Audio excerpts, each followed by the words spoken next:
Thank you, Mr. Chair and Ranking Member Boyle. Here's the deal. So we're 4 weeks in to the Trump administration, and Republicans in Congress are betraying not just the middle class, but working people across this country. Republicans have the House, they have the Senate, they have the White House, and they could be passing legislation to make your life more affordable. They could be working to bring down the costs on groceries, prescription drugs, housing, but instead, Trump is shutting down vital programs that protect and support Americans across this country, and Republicans are letting him do it. Just this week, the Trump administration shut down the Consumer Financial Protection Bureau, the agency that's responsible for protecting us from waste, fraud, and abuse. The CFPB is one of the few places in government actually charged with standing up to the big banks and the corporations who've ripped off consumers. It has sent $21 billion back to those victims of corporate crimes. Every single state has benefited from the work of the CFPB. Shutting it down, I believe, reveals a deep, deep contempt and cynicism. This president should be laser focused on bringing down costs for Americans and making sure everyone can live a life of security and dignity. But instead what we are seeing is this administration is taking a wrecking ball to the programs that provide Americans with relief and just some economic security. And again, Republicans are letting him do it. The Republican budget resolution is a deep betrayal of working people in all of our districts. My colleagues have proposed a budget roadmap that gives massive tax cuts for the wealthiest Americans and corporations. And how will they pay for the rich getting richer? By making deep cuts to Medicaid and food assistance programs.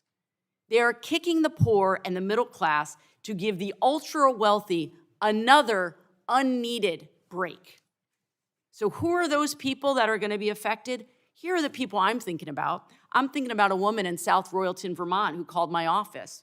And she told me that she prepaid for all of her home heating oil, but now she's being charged an additional 10% on top of that because the company fears the trade war that's going to be coming with Canada.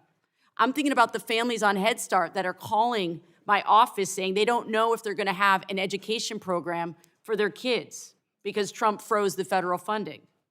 It creates hardship and anxiety for people who are just trying to make ends meet. What has happened these 4 weeks is a clear indication of who Trump cares about and who he is not thinking about.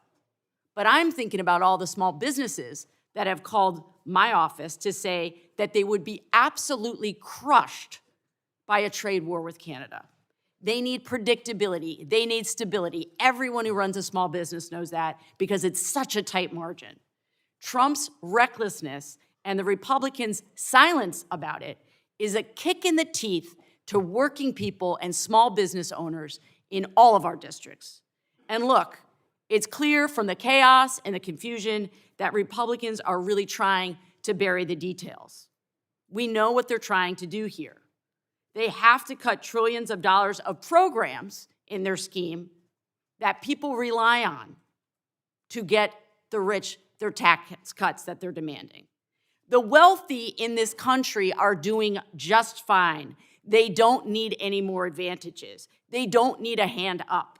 And certainly not if it means cutting aid to farmers, cutting food programs, cutting Medicaid so that your mother or grandmother can't afford a nursing home. Because that's the stark reality of it. You go after Medicaid, you're hurting your mom or your grandma who can't age with dignity because billionaires need another tax cut. 71% of Americans believe the system is rigged, and they are not wrong. The extremely wealthy in this country have been coddled, and the working class and the middle class have been cheated. The social contract that binds us together has been broken. In 1973, the top 1% took home 9% of the income. But today, it's 27%. Over a quarter of the income in this country going to the richest. It's obviously unfair and has created such deep frustration and anger in this country. By supporting another massive tax break to the wealthiest, my Republican colleagues will be voting for more hardships for working class Americans. Don't let the betrayal continue. I urge my colleagues to reject this. I yield back.